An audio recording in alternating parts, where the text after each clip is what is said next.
Hello learners, welcome to my channel Ease Learning. This is Monica, and in today's class I will discuss about some previous year important questions of June 2019. ठीक है, जून 2019 के आपके previous year question discuss करूंगी मैं आपसे। तो हम discuss कर रहे हैं NTA UGC NET paper education को, एंड आई रियली रिक्वेस्ट कि please do like share and comment on video. Like कीजिए, फ्रेंड्स के साथ शेयर कीजिए, कमेंट कीजिए वीडियो लेक्चर्स पे। आपको मैं पीडीएफ भी शेयर करती हूँ, इसका भी पीडीएफ आपको मिलेगा व्हाट्सएप ग्रुप पे। ठीक है, जो भी इंटरेस्टेड हैं वो ज्वाइन कर सकते हैं व्हाट्सएप ग्रुप। डिस्क्रिप्शन में आपको मैं लिंक और अपना व्हाट्सएप ग्रुप नंबर वो मेंशन कर दूँगी, तो आप ज्वाइन कर सकते हैं। हम डिस्कस कर रहे हैं NTA UGC NET paper education को। ठीक है, तो first question we have, emotionally intelligent children are found to be good in problem solving. जो इमोशनली इंटेलिजेंट होते हैं वो प्रॉब्लम सॉल्विंग एबिलिटी में अच्छे रहते हैं, असर्शन है। इसका रीज़न है emotional intelligence implies the capacity to integrate and manage the emotions. जो इमोशनली इंटेलिजेंट है उनमें कैपेसिटी आती है कि वो इंटीग्रेट और मैनेज कर पाएँ इमोशंस। तो ये तो आपका डेफिनेशन में भी गिवन है, emotional intelligence given by denial Goldman. उन्होंने ये कंसेप्ट दिया था इमोशनल इंटेलिजेंस। यूनिट 3 का पार्ट है आपका इमोशनल इंटेलिजेंस। देखिए, इंटेलिजेंस की बात कर रहे हैं इमोशनली इंटेलिजेंट होने की। तो पहले थोड़ा समझ लेते हैं क्या होता है कि जब अपने इमोशंस को आप पॉजिटिव वे में यूज़ करेंगे और तब अपना बेस्ट दे पाते हैं आप। डिनायल गोल्डमैन ने ये कंसेप्ट दिया था। तो असर्शन कहता है कि emotionally intelligent children are good to be in problem solving. अगर आप इमोशनली इंटेलिजेंट हैं, आपको नहीं भी पता कि किसने दिया है कंसेप्ट और क्या है, तो आप तब भी आंसर मार्क कर पाएंगे कि emotionally intelligent children problem solving में अच्छे होंगे। अपने आप को देखिए, अगर आप इमोशनली फिट हैं और आप बिल्कुल माइंड से बिल्कुल सही चल रहे हैं, तो आप प्रॉब्लम सॉल्विंग एबिलिटी अच्छी होगी। आपको किसी टाइप का डिप्रेशन नहीं है, एंजाइटी नहीं है, आपका मूड नहीं ऑफ, आप बिल्कुल पॉजिटिव हैं, इमोशनली इंटेलिजेंट हैं इमोशनली। ठीक है, तो आप अपनी प्रॉब्लम सॉल्विंग एबिलिटी को अच्छा कर पाएंगे, और इसका रीज़न है कि आप इंटीग्रेट और मैनेज कर सकते हैं अपने इमोशंस को। Yes, both are correct and R is the correct explanation of A. That option A is your right answer. ठीक है, दोनों ठीक है, उसका रीज़न भी ठीक है। Okay, next question we have, which of the following is directly related to quality enhancement of teacher education program. आपको मैंने टीचर एजुकेशन प्रोग्राम बताया था। Teacher education program, keyword internship. Teacher education program जब भी हम डिस्कस करते हैं कि हम टीचर को एजुकेट करेंगे, pre service, in service, induction, जैसे भी, तो that means your keyword is internship. The main focus is on internship. आप कितना अच्छा करिकुलम बना लीजिए, आप कितना अच्छा टेक्स्ट बुक दीजिए, कितना अच्छा आपके टीचर एजुकेशन इंस्टीट्यूशंस हों, TEI, लेकिन आपका टीचर एजुकेशन प्रोग्राम तब तक सक्सेसफुल नहीं है जब तक आप उन्हें इंडक्शन या इंटर्नशिप नहीं दे रहे, ट्रेनिंग नहीं दे रहे। तो आपको मैंने कीवर्ड से हमेशा समझाया है, तो कीवर्ड से आपके लिए ईजी होगा आंसर मार्क करना। The teacher education program is focus on induction और इंटर्नशिप प्रोग्राम। ठीक है, तो देखते हैं, फर्स्ट आपका ऑप्शन है कि क्वालिटी कैसे इंप्रूव करेंगे आप टीचर एजुकेशन प्रोग्राम की। Exertion, tours and trips. भाई, बच्चों को आप प्री सर्विस में हैं और आप टूर्स और ट्रिप्स में, फील्ड वर्क में लेके जा रहे हैं। ठीक है, अच्छी बात है। क्या ये क्वालिटी इन्हांस करेगा? कुछ हद तक। Study of ICT by people teacher, information communication technology आप यूज़ कर रहे हैं, ठीक है, ये भी। Emphasis on internship sessions with a build feedback, this is the appropriate answer. आप इंटर्नशिप सेशन देंगे विद बिल्ड फीडबैक, क्योंकि हमें फ्यूचर में टीचर बनना है और हमें रियल इन्वायरमेंट को फेस करना है। तो तब तक वो नहीं होगा जब तक हम इंटर्नशिप नहीं लेंगे। माइक्रो टीचिंग की हेल्प लेते हैं, लेसन प्लान बनाना सीखते हैं, how to communicate in a classroom environment, किस तरीके से आप डील करेंगे क्लासरूम को, ये सब आपका इंटर्नशिप का पार्ट है। तो teacher education program, keyword is internship. Option C is your right answer. ठीक है, okay, next we have, nobody plans to fail but failure result from a failure to plan.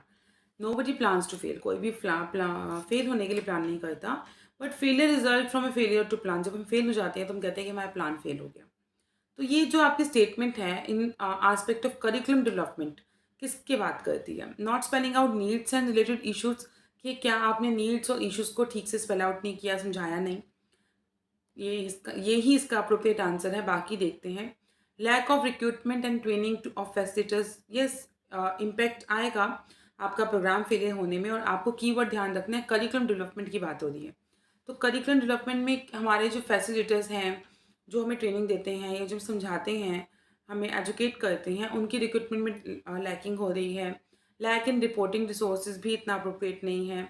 Not mentoring intended outcomes in advance, आपने जो intended outcomes थी उनको advance में नहीं बताया, mentor नहीं किया या मेंशन नहीं किया. Not mentioning interning intended outcomes in advance, it's mentioning. I spelled wrong. Mentoring नहीं है, मैं मेंशन की बात कर रहे हैं कि आपने जो इंटेंडेड आउटकम है उन्हें आपने मेंशन नहीं किया, ये भी अप्रोप्रिएट है. लेकिन the most one is appropriate is option number A. जब मैंने आपको वीडियो लेक्चर दिया था करिकुलम डेवलपमेंट से कंसर्न, तो आपको मैंने तब भी बताया था कि बेसिक क्वेश्चंस आएंगे. व्हाट इज़ करिकुलम डेवलपमेंट, क्या है? तो सबसे ज़्यादा फोकस क्या है कंसेप्ट की, स्टूडेंट की नीड्स पर ध्यान दीजिए. Needs and issues you have to keep kept in your mind कि क्या आपका फोकस एरिया है, उसके हिसाब से आप करिकुलम डेवलप करेंगे. लर्नर्स की नीड्स है तो लर्नर्स के हिसाब से करिकुलम डेवलप होगा. क्या नीड है आपकी?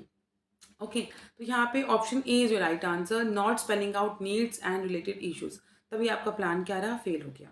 ठीक है, आपने अपनी नीड्स को और इश्यूज को आपने ठीक से स्पेल आउट नहीं किया, समझाया नहीं, उस हिसाब से आपने करिकुलम डेवलपमेंट के एरियाज को भी डिफाइन नहीं किया. तो option A is your right answer. ठीक है, एलिमिनेट करके भी आपका आंसर बनेंगे. Which of the following components of pre service teacher education program has a greater scope for experimental learning. Experiment कैसे करेंगे आप, जब कुछ एक्सपेरिमेंट करेंगे ना, एक्चुअल क्लासरूम में जाएंगे, कुछ सीखेंगे. पैडागोजिकल स्किल्स होती हैं, हाउ यू टीच, किस टाइप की आपकी टीचिंग है, मेथड्स कैसे हैं, कैसे टीच कर रहे हैं आप. तो यहाँ भी देखो कीवर्ड पे चलेंगे हम, pre service teacher education program, pedagogy courses through use of discussion. ठीक है, इम्पैक्ट डालेगा आपकी प्री सर्विस पे but not much. Foundation courses through critical exposure. अपने आप को याद कीजिए जब आप बीएड में थे या आप प्रोफेशनल कोर्स की कोई डिग्री ले रहे थे, तो क्या आपके फाउंडेशन कोर्स का आप पर इम्पैक्ट आया था उसके एक्सपेरिमेंटल लर्निंग पे? नहीं, एक्चुअली में जब आपने इंटर्नशिप लिया, again the keyword is internship. Teacher education program, keyword is internship. बहुत इजीली मार्क कर पाएंगे आप answer. Reflective reading based on great thinkers work, की आप ग्रेट थिंकर्स उनके वर्क को आप रिफ्लेक्ट कर रहे हैं, वो आपकी एक्सपेरिमेंटल लर्निंग होगा? नहीं. तो option D is your right answer, internship through school attachment. Clear? Okay, next भी आपका क्वेश्चन ही रिपीट हो गया है. Which of the following set of activities will be consider most relevant for developing curricular framework in writing skills. ठीक है, आप curricular framework बना रहे हैं तो आप क्या करेंगे? आपको मैंने दो टाइप की अप्रोच बताई थी, इंस्ट्रक्शन एंड कंस्ट्रक्शन. इंस्ट्रक्शन, जब आप किसी के दिए हुए इंस्ट्रक्शंस को फॉलो करेंगे, टीचर आपको इंस्ट्रक्शन दे रही हैं what to do, how to do, तो आपने अपना दिमाग नहीं यूज़ किया, आपने टीचर की कही हुई बात को किया. कंस्ट्रक्टिव, जब आप खुद से कुछ बनाते हैं, तो ये वही कह रहे हैं कि most relevant for developing curricular framework in writing skills. नहीं भी पता, बिल्कुल नई आइडिया, तब भी कर सकते हैं आप. First we have construct, reflect, communicate, construct, assess. दो बार कंस्ट्रक्ट आ गया, ये ऑप्शन तो वैसे ही हट गया.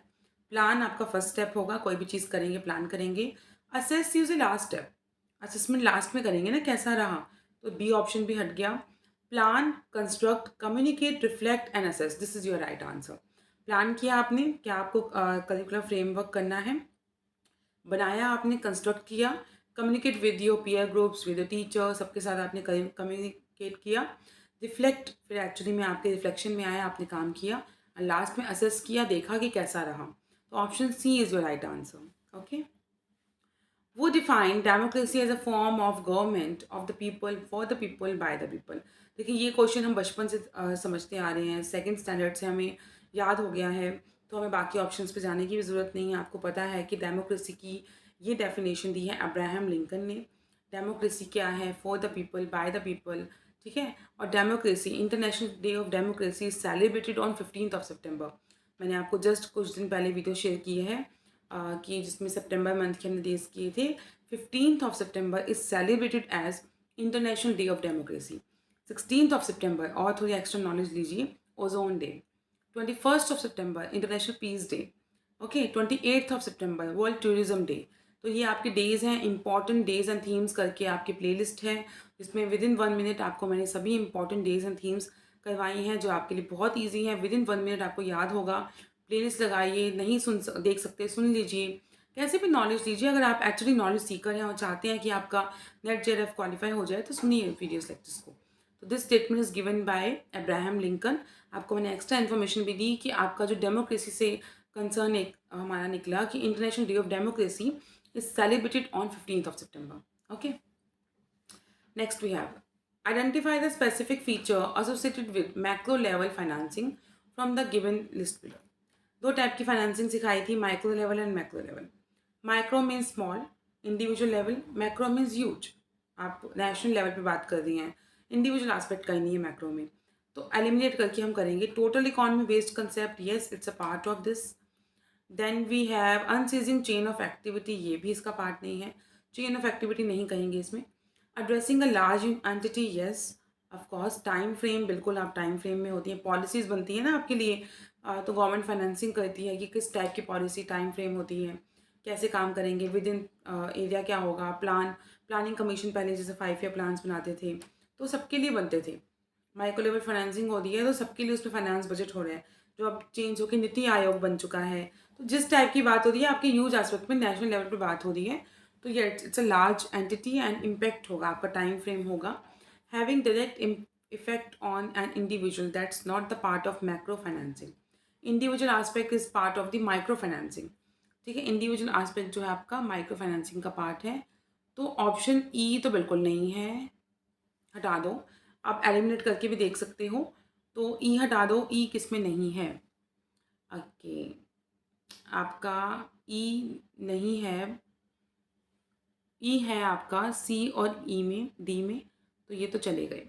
अब ऑप्शन बी बचा है आपका और ए बचा है। वैसे तो आपको हमें आंसर मिल गया है ऑप्शन नंबर ए, क्योंकि इसमें आपका बी बी ऑप्शन, अभी आगे भी एक बार देख लेते हैं। जो हमारा अनसीजिंग था वो भी हम हटा सकते थे, अभी फिर भी देख लेते हैं आगे। मिनिमम स्कोप ऑफ रिस्क, ठीक है, मिनिमम स्कोप ऑफ रिस्क की बात की गई, and stressing needs of an individual, again individual aspect आ गया, जी हटा दो, जी किसमें नहीं है। ठीक है, option A is your right answer, individual aspect की बात नहीं करनी, तो आपका मैक्रो का आंसर बनेगा option A is your right answer. ठीक है, हमने ई और जी को हटा दिया, तो ऑप्शन ए आपका राइट आंसर बन गया easily. In developing 7 multiple intelligence, Gardner made some important observation. Identify such observation from the list given below. देखिए, गार्डनर ने दी थी multiple intelligence. Intelligence is the ability to adjust, जो भी आप एडजस्ट कर पा रहे हैं इन्वायरमेंट में, दैट्स योर इंटेलिजेंस। आप इन्वायरमेंट में कैसे बिहेव करते हैं, आप आईक्यू कैसा है, बहुत सारा वाइडर एस्पेक्ट है इंटेलिजेंस को लेकर। मल्टीपल इंटेलिजेंस जिसमें गार्डनर ने दिया था, हॉवर्ड गार्डनर, उन्होंने verbal intelligence, language linguistic intelligence, mathematical intelligence, ये सब चीज़ें दी थी उन्होंने, 7 मल्टीपल इंटेलिजेंस। अब इसमें से कौन सा उसका पार्ट नहीं है? Intelligence is not entirely genetic, that's true. Intelligence जो है आपका जेनेटिक नहीं है, इंटायरली तो नहीं कहेंगे, आप सीखते हैं इन्वायरमेंट से। Intelligence is a part of acquired behaviour, acquired behaviour का पार्ट है, नहीं ये तो स्टेटमेंट गलत है। गार्डनर के अकॉर्डिंग कि आपके बिहेवियर का एक पार्ट है, नहीं। Intelligence is not fixed at birth, yes of course, कि आप बाय बर्थ अपनी इंटेलिजेंस को फिक्स नहीं कर सकते, वो चेंज होगी आपकी, जितना आप एक्सपीरियंस लेंगे आपकी इंटेलिजेंस इंक्रीज होगी। देयर इज़ अ लिटिल और no hope for developing intelligence, कहने कोई होप ही नहीं है कि इंटेलिजेंस डेवलप हो, आपको आंसर दे दिया। दैट मीन्स ऑप्शन डी आपका नहीं होना चाहिए, नहीं होना चाहिए ना, ऑप्शन डी नहीं होना चाहिए। तो कहाँ नहीं है?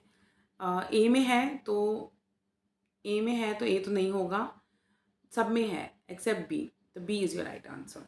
ठीक है,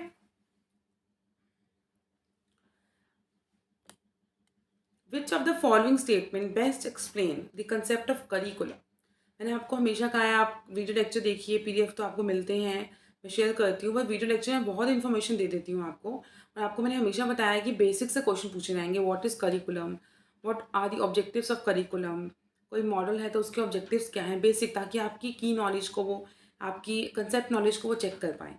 तो करिकुलम का बात की है, curriculum is a hand book for setting question paper. Curriculum से क्या क्वेश्चन पेपर सेट करेंगे आप, इस टाइप से डिफाइन करेंगे आप? बिल्कुल नहीं, नहीं डिफाइन करेंगे। ए तो हटा दो, वैसे तो हमें आंसर मिल गया है कि ए कहीं नहीं होना चाहिए, तो ए सी ऑप्शन में नहीं है, अब बी में भी नहीं है। और देखते हैं, curriculum means a relevant set learning experience, yes. Curriculum has to be in the consequence with the objectives of education that should be always include. आपको क्या मिलेगा कि ऑप्शंस ना करेक्ट मिलेंगे, which one is more appropriate. एक तो मिलेगा कि बिल्कुल नहीं होना चाहिए, उससे आपका ईजी हो जाएगा, जैसे लास्ट क्वेश्चन में हुआ। एक होगा कि विच वन इज़ मोर अप्रोप्रिएट, तो बी अभी तक के लिए ठीक है कि, लेकिन आगे देखते हैं, सी तो होना ही चाहिए। Curriculum is a network of techniques, no, इसको भी आप डिफाइन नहीं कर पाएंगे। Curriculum implies transactional as well as evaluation strategies. Yes, curriculum is a guide for teacher and evaluator. बिल्कुल, आप curriculum से आपका curriculum ना हो, आपके पास नेट का सिलेबस ही ना हो, आपको कैसे पता लगेगा आपने क्या पढ़ना है? ऑल तो सिलेबस से ही आता है सब कुछ। वाइड है सिलेबस, लेकिन आपको पता है, तो टीचर इवैल्यूएटर दोनों के लिए एक गाइड है curriculum. That's always true. E और जी तो बिल्कुल, ई और एफ तो होना ही चाहिए। तो option C is your right answer, B C E F. Okay, B C E F, option C is your right answer. Last question. In CIPP model of curriculum, which one of the following is based on interactive modes of relationship? CIPP, context, input, process, product. Context represent your objectives. Input आप क्या अपना initiative देंगे समझाने के लिए जब आप curriculum develop कर रहे हैं। प्रोसेस की इंट्रैक्शन हुआ टीचर और स्टूडेंट का, और प्रोडक्ट निकल कर आया एक, कि फाइनल रिजल्ट निकल कर आया। CIPP मॉडल की इंडिविजुअल क्लास ईज लर्निंग पे अवेलेबल है। आप CIPP model by ease learning check करेंगे तो आपको ईजिली वीडियो मिल जाएगी, या चैनल पे भी जाके आप वीडियो देख सकते हैं। तो इंटरेक्शन होता है प्रोसेस में। CIPP मॉडल में कंप्यूटर की तरह डिनोट किया था इसे, तो प्रोसेस के वक्त आपका इंटरेक्टिव मोड्स ऑफ रिलेशनशिप बनते हैं। तो सी इज़ योर राइट आंसर। एक बार मैं आपको रिवीजन करवा देती हूँ। तो प्रीवियस ईयर से रिपीट भी हो जाते हैं क्वेश्चन, आपको पैटर्न समझ आता है। तो इमोशनल इंटेलिजेंस की बात की थी, डिनायल गोल्डमैन ने दिया था, दोनों असर्शन रीजन ठीक थे। Option A is your right answer. Okay, next, teacher education program, keyword is internship. Nobody plans to fail, but failure results from a plan when you're not spelling out the needs and related issues. आपने needs और issues पे ही काम नहीं किया। तो option A. Which of the following pre-service teacher education program your internship? Option D. Which of the ये repeat हो गया क्वेश्चन। देन आपका है डेवलपिंग करिकुलर फ्रेमवर्क। आप कैसे करेंगे? आप प्लान करेंगे, कंस्ट्रक्ट करेंगे, कम्युनिकेट करेंगे, रिफ्लेक्ट करेंगे, असेस करेंगे। अगर आपको प्लान और असेस भी पता है तो आप बहुत ईजिली आंसर मार्क कर पाएंगे। Next we have, who defined democracy for the people by the people is Abraham Lincoln. And then हमने मैक्रो में इंडिविजुअल एस्पेक्ट नहीं आता, उससे एलिमिनेट करके ऑप्शंस किए। मल्टीपल इंटेलिजेंस में हमने देखा कि इन्वायरमेंट से डेवलप होती है। Verbal intelligence, mathematical intelligence, linguistic intelligence, बहुत टाइप की इंटेलिजेंस है आपकी, तो उससे आपका ऑप्शन नंबर बी आंसर बना था। Then we have curriculum. Curriculum में हमने देखा कि क्या इसका बेस्ट सुटेबल आंसर होगा, दैट्स ऑप्शन सी, कि आपको ऑब्जेक्टिव्स और इवैल्यूएटर, टीचर के लिए गाइड, ये सब चीज़ें इन्वॉल्व होंगी। Then CIPP model of curriculum में इंट्रैक्शन होगी प्रोसेसिंग करते वक्त। आई होप आपको वीडियो लेक्चर अच्छे लग रहे हैं। अच्छे लगे तो please do like, share and comment, and wait for the marathon sessions जो आपकी आएंगी from the coming Monday. Okay, thank you so much.